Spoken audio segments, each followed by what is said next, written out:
ನಮಸ್ಕಾರ ಎಲ್ರಿಗೂ. Welcome back to my channel ಮನೆ ಮನೆ ಕೈ ರುಚಿ. ದಿನ ಏನಪ್ಪ ಬ್ರೇಕ್ಫಾಸ್ಟ್ ಮಾಡೋದು ಅಂತ ಯೋಚನೆ ಮಾಡ್ತಾ ಇದ್ರೆ ಈ ವಿಡಿಯೋ ನಿಮಗಾಗಿ. ಇವತ್ತು ಸಾಮೆನ ಬಳಸ್ಕೊಂಡು ಇಡ್ಲಿ ಮಾಡೋದನ್ನ ತೋರಿಸ್ತಾ ಇದ್ದೀನಿ. ತುಂಬ ಹೆಲ್ದಿ ಬ್ರೇಕ್ಫಾಸ್ಟ್ ಇದು. ಹೇಗೆ ಮಾಡೋದು ಅಂತ ನೋಡೋಣ ಬನ್ನಿ. ಇಲ್ಲಿ ನಾನು 3 ಕಪ್ಪಷ್ಟು ಸಾಮೆನ ನಾನು ನೆನೆಸಿಟ್ಕೋತಾ ಇದ್ದೀನಿ. ಚೆನ್ನಾಗಿ 3 ರಿಂದ 4 ಸಲ ವಾಶ್ ಮಾಡಬೇಕಿದು.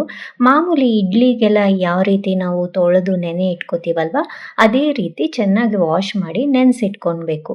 3 ಲೋಟ ಸಾಮೆ ಅಕ್ಕಿನ ತಗೊಂಡಿದ್ದೀನಿ. ಇದಕ್ಕೆ 1 ಲೋಟ ಅದೇ ಲೋಟದಲ್ಲಿ ಉದ್ದಿನ ಬೇಳೆ, ಹಾಗೆಯೇ ಅರ್ಧ ಲೋಟ ಸಬ್ಬಕ್ಕಿ, ಅರ್ಧ ಲೋಟ ಅವಲಕ್ಕಿ, ಇದಿಷ್ಟನ್ನು ಮತ್ತೆ ಇದನ್ನು ಅಷ್ಟೇ 3 ರಿಂದ 4 ಸಲ ವಾಶ್ ಮಾಡಿ 5 ರಿಂದ 6 ಗಂಟೆಗಳ ಕಾಲ ನೆನೆ ಬಿಡಬೇಕು. 1 ಸ್ಪೂನು ಮೆಂತ್ಯನೂ ಬೇಕಿದ್ರೆ ಹಾಕ್ಕೊಳ್ಳಿ, ಇಲ್ಲಾಂದರೆ ಬೇಡ. ಈಗ ಚೆನ್ನಾಗಿ ನೆಂದಿರೋ ಅಂಥ ಉದ್ದಿನಬೇಳೆ, ಅವಲಕ್ಕಿ ಮತ್ತು ಸಬ್ಬಕ್ಕಿನ ನೋಡಿ ಈ ರೀತಿ ನುಣ್ಣಗೆ ಮೊದಲು ರುಬ್ಬಿಟ್ಕೊತಾ ಇದ್ದೀನಿ. ಫಸ್ಟು ಉದ್ದಿನಬೇಳೆನ ಚೆನ್ನಾಗಿ ನುಣ್ಣಗೆ ರುಬ್ಕೊಂಡು ನಂತರ ಸಾಮೆನ ನಾನು ಇದಕ್ಕೆ ಹಾಕೋತಾ ಇದ್ದೀನಿ. ಈಗ ಇದನ್ನು ಅದೇ ರೀತಿ ಅದಕ್ಕೆ ಎಷ್ಟು ಬೇಕೋ ಅಷ್ಟು ನೀರನ್ನು ಹಾಕ್ಕೊಂಡು ನುಣ್ಣಗೆ ರುಬ್ಕೋಬೇಕು. ನೋಡಿ ಈ ರೀತಿ ರುಬ್ಕೊಂಡ್ರೆ ಆಯಿತು. ಈಗ ಇದನ್ನು ಒಂದು ಪಾತ್ರೆಗೆ ಶಿಫ್ಟ್ ಮಾಡ್ಕೊಳ್ಳೋಣ.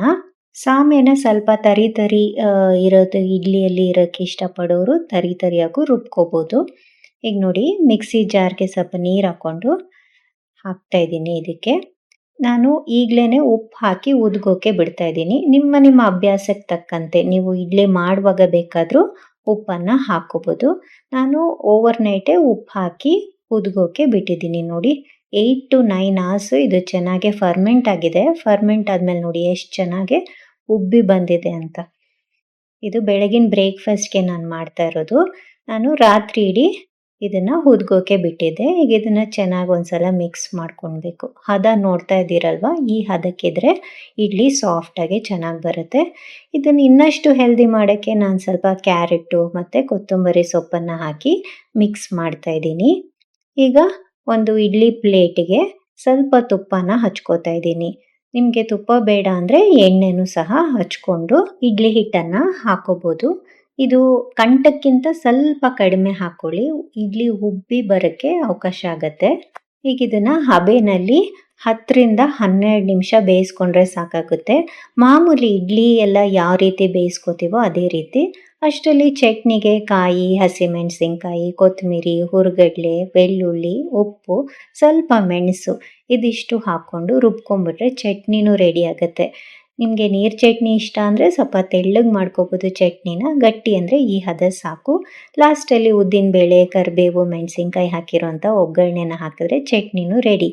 ಅಷ್ಟರಲ್ಲಿ ನೋಡಿ ಇಡ್ಲಿನೂ ಚೆನ್ನಾಗಿ ಸಾಫ್ಟಾಗಿ ಬೆಂದಿದೆ. ಈಗ ಇದನ್ನು ಒಂದು 5 ನಿಮಿಷ ಆರೋದಕ್ಕೆ ಬಿಟ್ಬಿಡೋಣ. ಆವಾಗ ಈಸಿಯಾಗಿ ಇಡ್ಲಿ ಬಿಟ್ಕೊಂಡು ಬರುತ್ತೆ. ನೋಡಿ ನಾನೊಂದು ಸ್ಪ್ಯಾಚುಲಾ ಸಹಾಯದಿಂದ ಬಿಡಿಸ್ತಾ ಇದ್ದೀನಿ. ಒಂದು ಸ್ವಲ್ಪನೂ ಇಡ್ಲಿ ತಟ್ಟೆಗೆ ಕಚ್ಕೊಳ್ಳೋದೆಲ್ಲ ಆಗ್ತಾಯಿಲ್ಲ. ನೋಡಿ ಸಾಫ್ಟಾಗಿ ಬಂದಿದೆ ಇಡ್ಲಿ, ಗೂಡಂಗಿದೆ, ಹತ್ತಿ ಥರ ಸಾಫ್ಟಾಗಿ ಬರುತ್ತೆ ಇಡ್ಲಿ. ತುಂಬಾ ರುಚಿಯಾಗಿರುತ್ತೆ. ಈ ಡಯಾಬಿಟೀಸ್ ಇರೋರಿಗಂತೂ ತುಂಬಾ ಒಳ್ಳೆ ಬ್ರೇಕ್ಫಾಸ್ಟ್ ಆಪ್ಷನ್ ಇದು. ನೋಡಿ ನಾನು ಇದನ್ನು ಸರ್ವ್ ಮಾಡ್ತಾ ಇದ್ದೀನಿ. ಸಾಂಬಾರು ರೊಟ್ಟಿಗೂ ತುಂಬ ರುಚಿಯಾಗಿರುತ್ತೆ, ಅಥವಾ ಚಟ್ನಿ ತುಪ್ಪದ ಜೊತೆ ತಿಂತಾರೆ ಸಖತ್ತಾಗಿರುತ್ತೆ. ಟ್ರೈ ಮಾಡಿ, ಹೇಗೆ ಬಂತು ಅಂತ ಖಂಡಿತ ಕಮೆಂಟ್ ಸೆಕ್ಷನಲ್ಲಿ ತಿಳಿಸಿ ಆಯಿತಾ. Thank you.